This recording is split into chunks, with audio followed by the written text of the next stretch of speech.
when you think about the person or people who have most influence on you, first and foremost, I have to say my mum. Because everybody says their mum, but not everybody means it. And I'm saying my mum because my mum had a tough life because she was the youngest of, I think, 7 children. And the youngest always gets treated better than everybody else. We all know that. You may want to admit it or not, but the youngest, if you've got more than 2 children, the youngest one is always your favourite. The firstborn is your most important. The youngest one, when the younger ones come, they're the most important.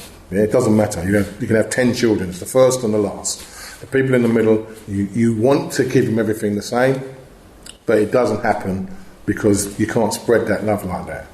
And that's just from me looking at families and experience from there. And I saw that the same in mine. I was the firstborn, so therefore, but I was only firstborn for like a year. So the detachment started from a young age. And I'm just looking at it now, speaking to you, and trying to be honest about it and thinking about it now, because my mum passed a couple of years ago. It's like, wow. And I had my mum's back from day one.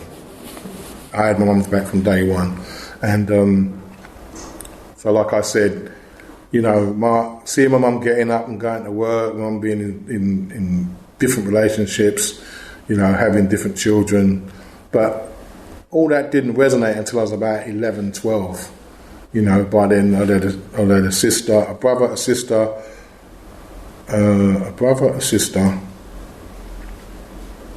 and a brother. And then when I was 74, when I was 12, I had another brother, and then when I was 15, I had another sister.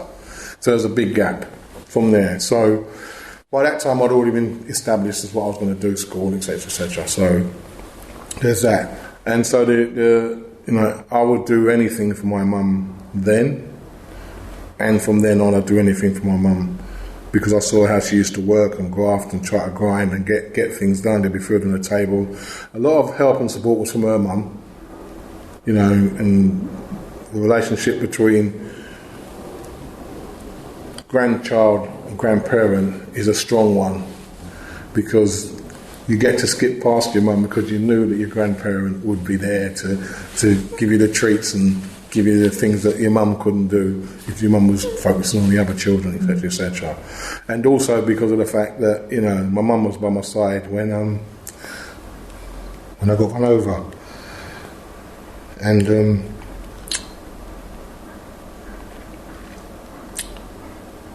that's why I had a really strong bond with my mum.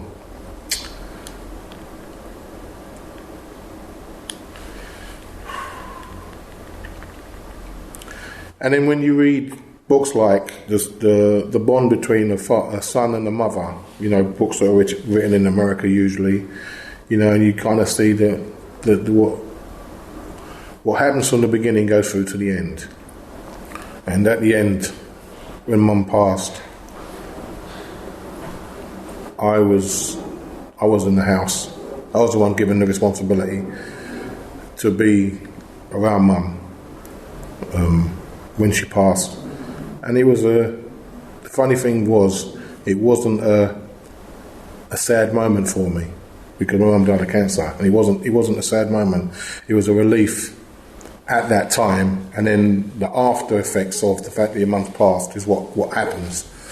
And my friends were saying, "How come you didn't cry when your mum died?" I went, "Because I knew she was going to die. Everybody dies." She used to say to me, "Everybody dies. Don't bother spend no £20,000 on no funeral for me, because I ain't leaving you no £20,000 debt. I got a simple funeral. You make sure that I've always loved you, and I've always loved your brothers and sisters, and all that kind of thing. The stuff that people talk about when they know they're going to pass from there." So yeah, my biggest influence in my life is my mum. I didn't know my dad. I had an opportunity to meet my dad, and I turned it down because I was old then. And my friend said, "You're going to regret it," and I don't regret it, because as far as I'm concerned, there's a lot of people that go around and say that your mum is your dad.